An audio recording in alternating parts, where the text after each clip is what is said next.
નમસ્કાર વિદ્યાર્થી મિત્રો, વિમળા વિદ્યાલય ઈ ક્લાસીસમાં આપનું હાર્દિક સ્વાગત છે. આજે આપણે ધોરણ 7 વિષય વિજ્ઞાન અને તેમાં પ્રકરણ નંબર 4 ઉષ્મા વિશે ભણીશું. હવે આગળના વિડીયો લેક્ચરમાં આપણે તાપમાન વિશે જોયું હતું, એટલે કે પદાર્થના ગરમ કે ઠંડાવાનું પ્રમાણભૂત માપન એને આપણે તાપમાન તરીકે ઓળખીએ છીએ, બરાબર. અને આ તાપમાનનું માપન આપણે એક સાધન વડે કરીએ છીએ. એ સાધનનું નામ શું હતું? તો કે એ થર્મોમીટર હતું, બરાબર. તો હવે આપણે આ તાપમાનનું માપન વિશે ભણવાનું છે, બરાબર. તાપમાનને આપણે સામાન્ય રીતે ટેમ્પરેચર તરીકે પણ ઓળખીએ છીએ. ઇંગ્લિશમાં એને ટેમ્પરેચર કહેવાય. તો શું તમે થર્મોમીટર જોયું છે? તો તમે થર્મોમીટર જોયું છે? યાદ કરો, જ્યારે તમારા કુટુંબમાંથી કોઈને તાવ આવ્યો હોય ત્યારે તેમના શરીરનું તાપમાન માપવા માટે થર્મોમીટર વાપર્યું હોય. એટલે કે તમારા કુટુંબમાં કોઈ સભ્યને તાવ આવ્યો છે, તમારા મમ્મી પપ્પા કે ભાઈ બહેન કે તમારા મિત્ર કે કોઈને તાવ આવ્યો હોય અને તમે એનું શરીરનું તાપમાન વાપરવા માટે થર્મોમીટર વાપર્યું છે. જે થર્મોમીટર વડે આપણા શરીરનું તાપમાન માપવામાં આવે છે તેને ક્લિનિકલ થર્મોમીટર અથવા તબીબી થર્મોમીટર કહે છે. એટલે કે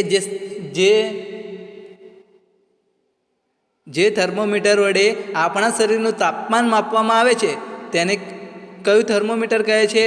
તો કે ક્લિનિકલ, બરાબર, અને તબીબી થર્મોમીટર, બરાબર.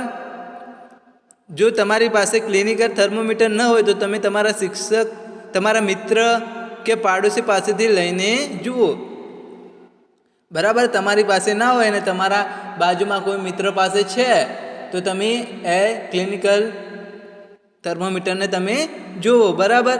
અને તમે તેને તમારા હાથમાં કાળજીપૂર્વક રાખીને તેનું નિરીક્ષણ કરો. તો કે આકૃતિ 4.2માં ક્લિનિકલ થર્મોમીટર દર્શાવેલું છે. અહીંયા આ ક્લિનિકલ થર્મોમીટર છે. તો કે આ આપણા શરીરનું તાપમાન માપવાનું માટે આ થર્મોમીટર કામ આવે છે, બરાબર. આની અંદર અંકો દર્શાવેલા હોય છે, બરાબર, જે આપણે આગળ જોઈએ. તો સમાન જાડાઈવાળી પાતળી સાંકડી કાચની નળીના એક છેડા પર નળીને અંદરના ભાગે ફૂલેલી બલ્બ જેવી રચના હોય છે, બરાબર. એટલે કે સમાન જાડાઈવાળી પાતળી અને સાંકડી કાચની નળીના એક છેડા પર નળીને અંદરના ભાગે ફૂલેલી બલ્બ જેવી રચના હોય છે.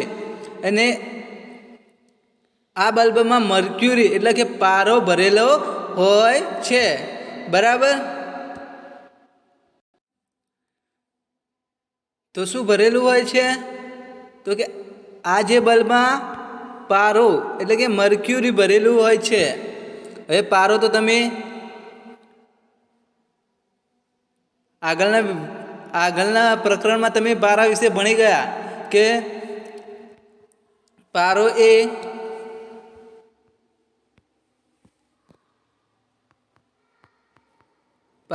એ એકમાત્ર એવી ધાતુ છે જે ઓરડાના તાપમાને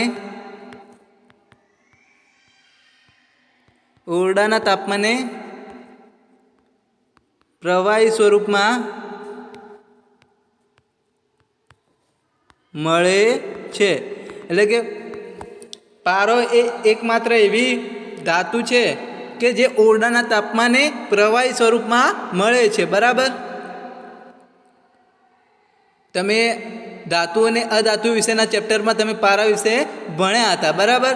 અને પારાને બીજું શું કહીએ છીએ? આપણે મર્ક્યુરી કહીએ છીએ. અને એની સંજ્ઞા થાય છે Hg,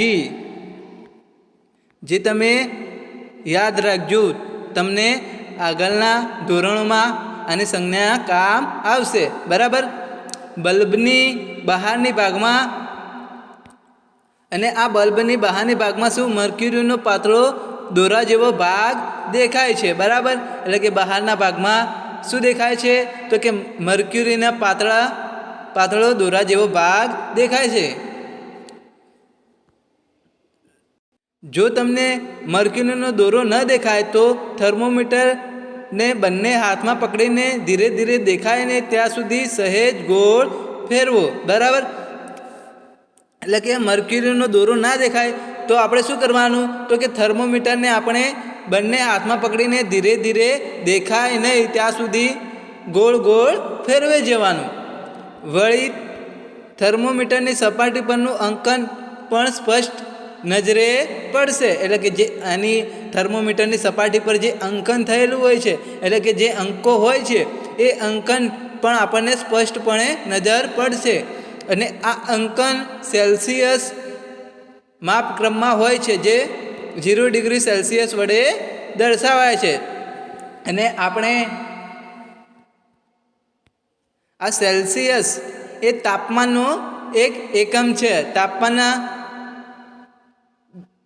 બીજો પણ એકમ છે ફેરનહીટ, જેને આપણે F વડે દર્શાવીએ છીએ. ફેરનહીટ. પછી આ સી એટલે સેલ્સિયસ.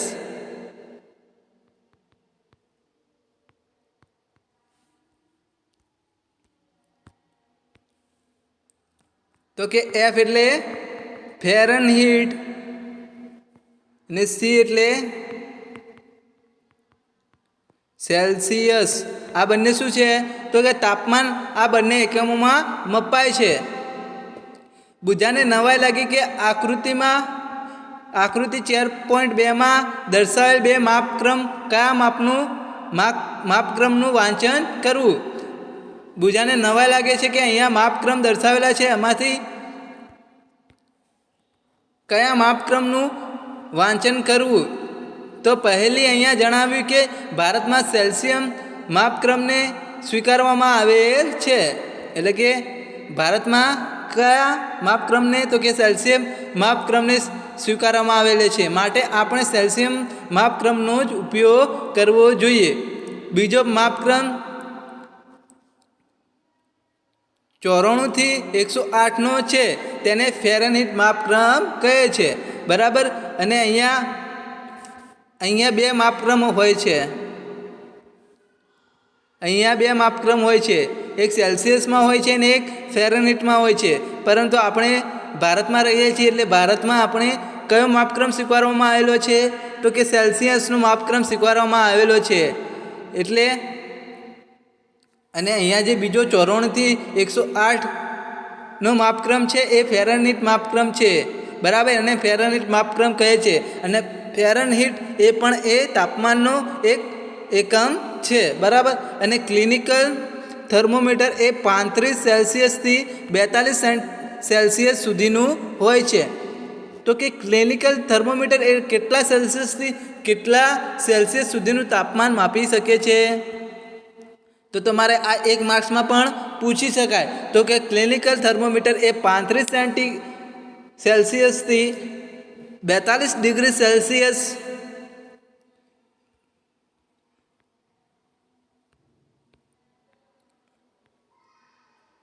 આને ડિગ્રી વાંચવું, એટલે કે ડિગ્રી સેલ્સિયસ એમ વંચાય. બરાબર. એટલે કે 35 ડિગ્રી સેલ્સિયસથી 42 ડિગ્રી સેલ્સિયસ સુધીનું તાપમાન, એટલે કે 35 ડિગ્રી સેલ્સિયસથી 42 ડિગ્રી સેલ્સિયસ સુધીનું તાપમાન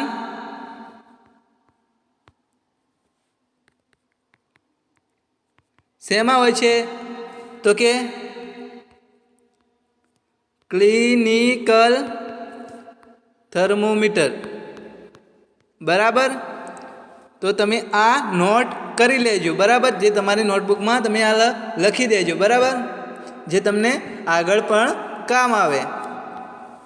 હવે આપણે પ્રવૃત્તિ નંબર 4.2 જોઈએ કે થર્મોમીટરનું વાંચન. તો રીડિંગ અ થર્મોમીટર. બરાબર.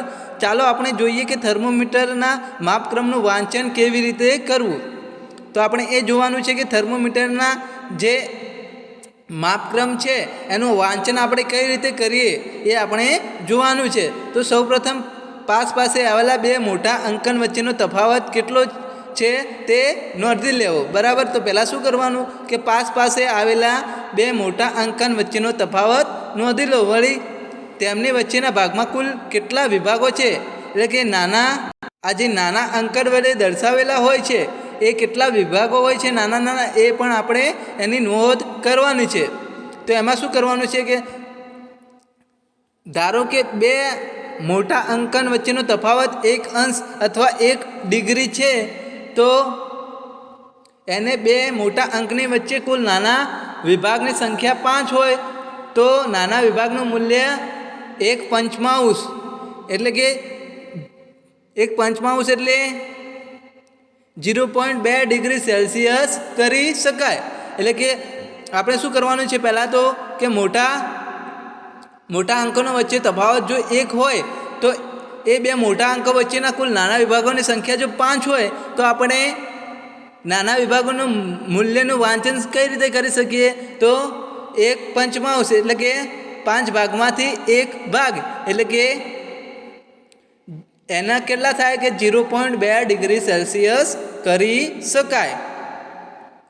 બરાબર. હવે આપણે ક્લિનિકલ થર્મોમીટરના વાંચન વખતે કેટલીક સાવચેતી રાખવાની છે એ આપણે જોઈએ.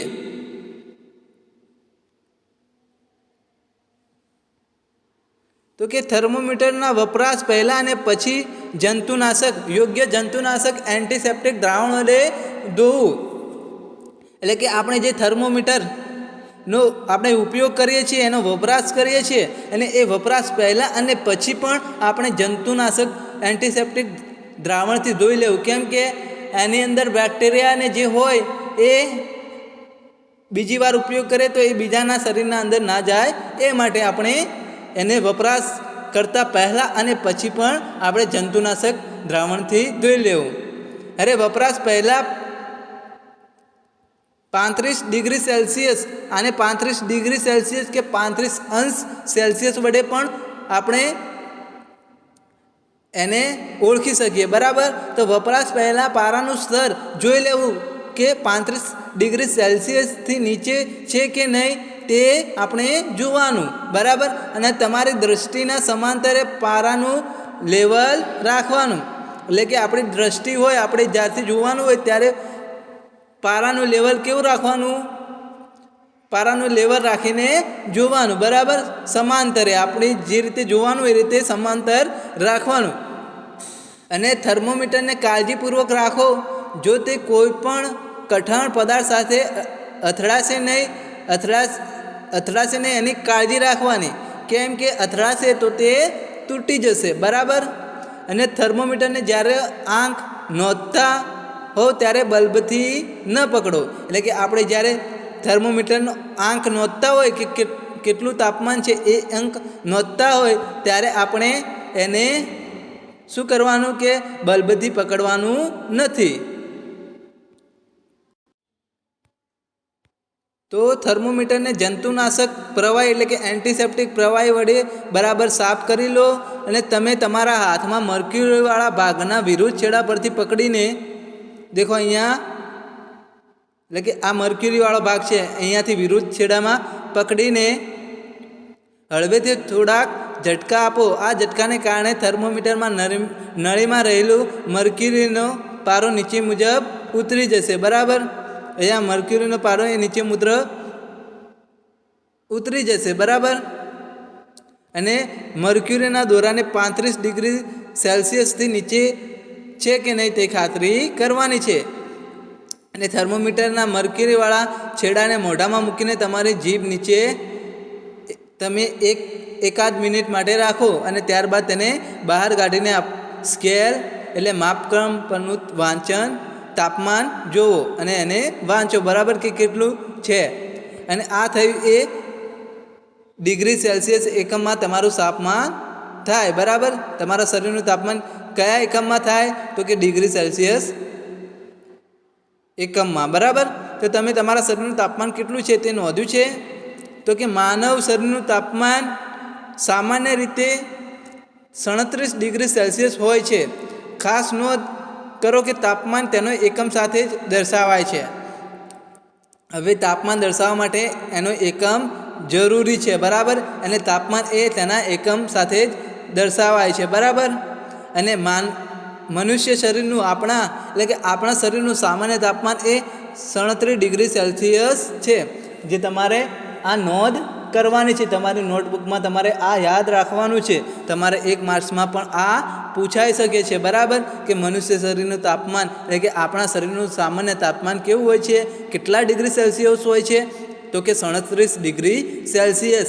અને એ પણ આપણે ધ્યાન રાખવાનું છે કે તાપમાન દર્શાવતી વખતે આપણે એનો એકમ ડિગ્રી સેલ્સિયસ એ આપણે ધ્યાનમાં રાખવો પડે છે. હવે પહેલીએ તેના શરીરનું તાપમાન માપ્યું, તેને ચિંતા થવા લાગી. તેના શરીરનું તાપમાન 37 જેટલું ચોક્કસ નથી. તો આ જે ચોક્કસ નથી એટલે કે આ જે 37 ડિગ્રી સેલ્સિયસ એ આપણા શરીરનું સામાન્ય તાપમાન છે.